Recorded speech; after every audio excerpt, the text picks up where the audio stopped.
Listening activity number 6. You will listen to a conversation between two friends. As you listen, answer the questions below. Hello, Mike. What's up with you? Oh, Tom, it's my landlady again. You're always in trouble. What is it this time? You see, she's left a note for me. Just read it. Well, did you leave the front door open? I honestly don't remember. I got back late from a party. Anyway, what does it matter? It's all complaints in that house. First noise, then the bathroom. Well, in that case, why don't you look around for another place? I've already started. I looked in the paper this morning. Plenty of advertisements as usual, but most of the places are too far from school. Look, why don't you come and share with us? But surely there are 4 of you in the flat already, aren't there? Yes, but you know, Jane is leaving at the end of the month. She's got a job down south. There will be a spare room. It's rather small, but you can sleep there for the moment till you find a nice one. That's a good idea. How many rooms do you have? We have 4 bedrooms and a big living room. What are the arrangements? Well, we share all expenses, of course. Rent, light and heating. What about food? Or we each buy our own. It works out fine that way. And you can do anything you like in your own room. But there is one thing. What's that? Don't leave the front door open. Strange people may wander in. All right. I promise that won't happen again. By the way, when is Jane leaving? Let me see. Yes, this time next week. Today's the 22nd, Tuesday. So she's leaving on the 29th. Well, I'll move in one day after she leaves. Yes, no problem. We will get ready by then. Thanks a lot. You're welcome.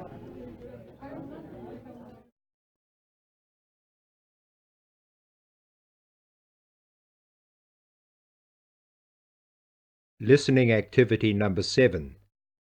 You will hear a dialogue between a researcher and a chief librarian. Listen to the dialogue and answer the questions. Good morning, Julia. Good morning, Peter. Do come in. You've brought the results with you, I see. Yes, in fact, I completed the survey last week. So I can hear the criticisms now, then. That's right. And perhaps you'll be able to tell me what can be done about them. I'll certainly do my best. Well, what would you like to start with? The catalogues. I'm afraid many of the science students complain that they're incomplete and out of date. They think they're really bad. Is there anything you can do to improve things there? Oh yes, we can either check all the cards and reprint them where necessary, or we can change to a computer system. How much would it cost to do the first? Oh, about £6,000. And how long would it take? Oh, maybe 3 months. And how much would it cost to do the second? Change to a computer system, yes, about £60,000. And how long would that take? Oh, 9 months, I'd say, about 9 months. Thank you. Now, next I'd like to move on to the borrowing facilities. The social science students describe these as rather disappointing. They complained that they were only allowed to borrow 3 books. Most of them felt they ought to be able to borrow more books, perhaps 5 or 6 for undergraduates, and up to 10 for graduates. That may be possible. Also, they'd like to be able to keep the books for a longer period, say 3 weeks instead of the present 2. That also sounds reasonable.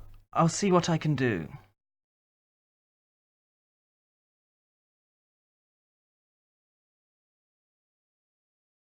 Listening activity number 8. You are going to hear a conversation between a student and a counselor. Listen to the conversation and answer the questions.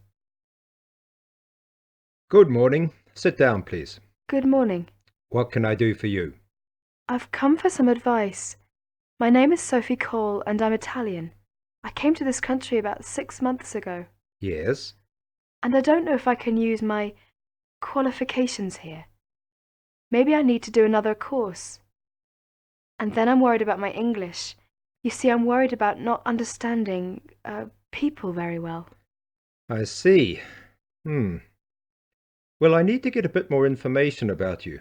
What are you doing at the moment? Now I'm studying English because my English is very poor. How many hours a week? 12 hours a week. Yes, but how many... Oh, well, never mind. What sort of job do you see yourself doing in this country? Well, in this country, well, it seems that it's very difficult for me to get a job. They want experience in this country, and I haven't got any. My qualifications may not be accepted here, and with all the unemployment and everything, I'm really worried. Yes, but what kind of work do you want to do? I'm a civil engineer, but that's not the problem. If I have a degree, I can work for myself. Do you have any engineering qualifications? Yes, I studied civil engineering at the university in Rome Oh, when was that? about 3 years ago. Mm-hmm. And then, what did you do? I mean, did you have any work experience in your own country? Oh, yes. I worked for a big company for about 2 years after the university. Now, I would like to get a master's degree in this country, but first I need to study more English. Yes, I think you are quite right. First, you need to improve your English. Then you could start looking for a university and apply for the degree in engineering for next year. Have you enrolled in our intensive English courses? Yes, I suggest you study English for another 6 months, then take the IELTS test.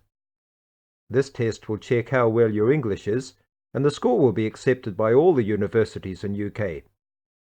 Here is the IELTS test booklet. You can get more details about this test. that's a great help. Thank you very much. You're welcome.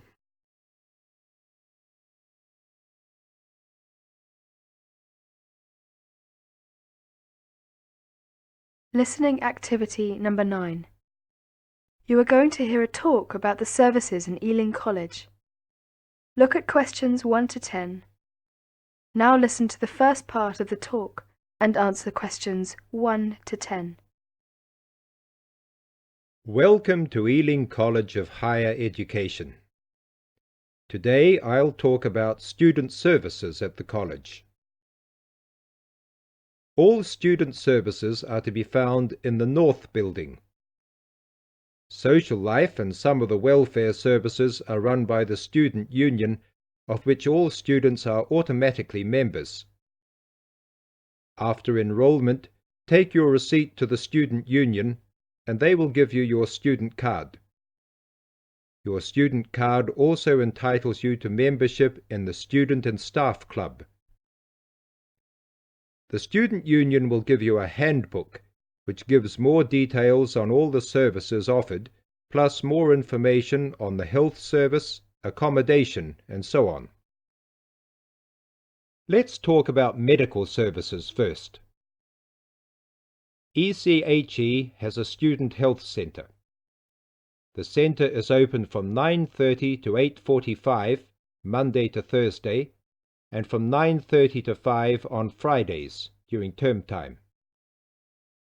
The college doctor, Dr. B. Kierans, holds a surgery in the medical centre 4 days a week, Monday and Tuesday mornings, Thursday afternoons, and either Wednesday or Friday afternoons.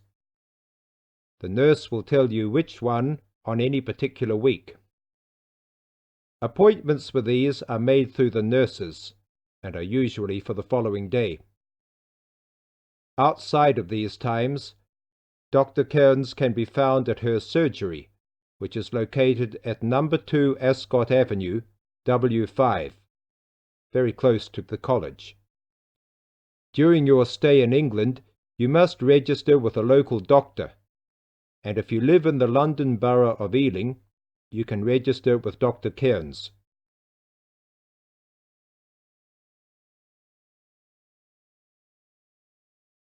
Listening activity number 10.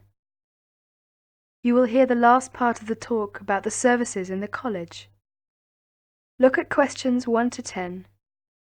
Now listen to the rest of the talk and answer questions 1 to 10. Last time I talked about the student services in the college. Today I'd like to talk about the counselling services. The college counselling service is located in the North Building. The counsellors are Miss Penny Rawson and Miss Ann David. I've asked Ms. Rawson to join us today to discuss their role. Ms. Rawson. Thank you. Both Anne and I are full-time counsellors. Students either come to us on their own or are referred to us by a tutor. We see students individually, run group therapy sessions and courses of sessions as we think necessary. We are here to help with any problems, no matter how great or small, such as homesickness, relationship difficulties, death and separation, sexual problems, undue stress due to work, and so on. You will not be the first to be homesick, find college life stressful, or decisions problematic, so please don't hesitate to come and have a chat if there's anything bothering you. This is a confidential service, but we are willing to arrange with your course directors, your tutors, student union officers, career department, or doctors. We can also put you in touch with outside counselling services. As a part of the university, all counselling is free of charge for full-time students. I know some of you may feel that seeing a counsellor has a stigma attached to it, but let me assure you, even the best balanced individuals encounter situations where they need someone to talk with, so please don't hesitate. You're welcome to make use of this service. We hope you will enjoy your studies at the university. Thank you.